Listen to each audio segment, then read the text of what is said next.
Awit 23, 1-4. Ang Panginoon ay aking pastol, hindi ako magkukulang.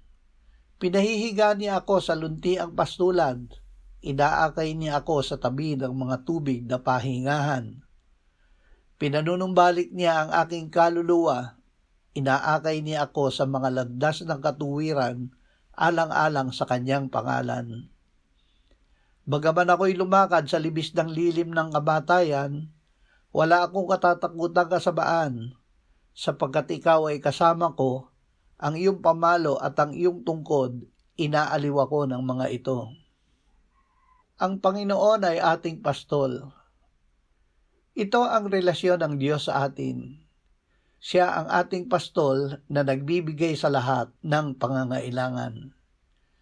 Binibigyan niya tayo ng saganang pagkain dahil pinahihiga niya tayo sa luntiang pastulan, ng kapayapaan dahil inaakay niya tayo sa tabi ng mga tubig na pahingahan, at proteksyon dahil sumasama siya sa atin sa libis ng lilim ng kamatayan.